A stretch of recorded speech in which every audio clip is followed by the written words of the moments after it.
Hello and welcome to Meeple Mentor Reviews. I'm Jared, and with me is Holly, and we're going to be reviewing and talking about Neta-Tanka. This is a thematic Euro worker placement game about Native Americans living in America, and I'm not even sure that if this is like a time period type of game, but it's just certainly like Native American families living together in a mountainous type region. Now, this is a worker placement game, but it's quite unique. You get different bonuses if you're able to link up the position of one of your workers and another worker. Every worker spot that you can place on the board, there's like a little path that is like a linking path. And if you get your guys on one end of that and one end on the other, you also get that bonus. So with your 3 placed workers, you can get quite a few linking bonuses. What you're doing is collecting wood and pelt and meat and mushrooms. You got to feed people.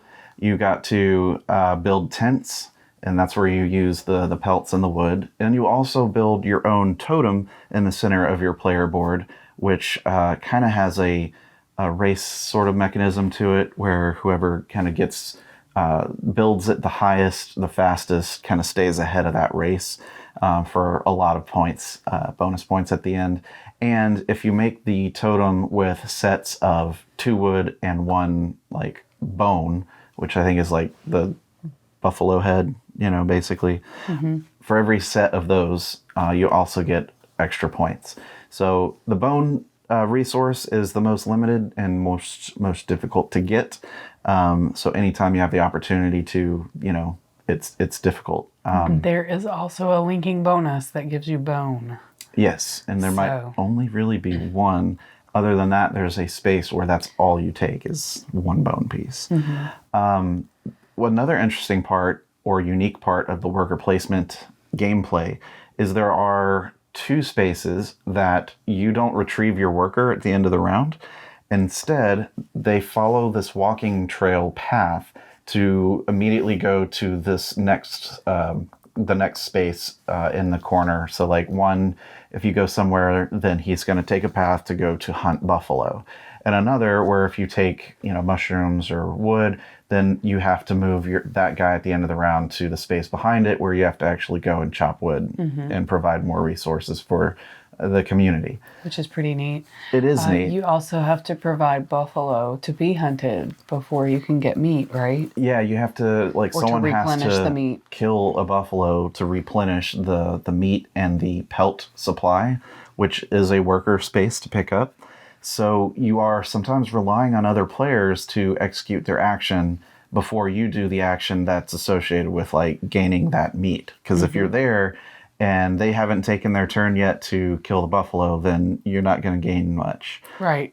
So sometimes you want to be the one that does both, like kill the buffalo and make sure, that you get the thing. It is kind of unique on how you have to rely on other players, and it's one of those games where you play out all of your workers one at a time before taking actions, and then once they're all out, then you start removing them to take actions. Worker retrieval. Worker placement and retrieval. It's a lot of fun. I dig worker placement a lot. I like it even more with the retrieval aspect because I feel more planning goes into it. I feel like you actually have to sit there and think out everything. It does. And I think we've seen that I do better on stuff you have to plan out as opposed to luck. So... Well, certainly there's a lot of competition for the worker spaces that you want to go to, because there are definitely spaces that are better than others.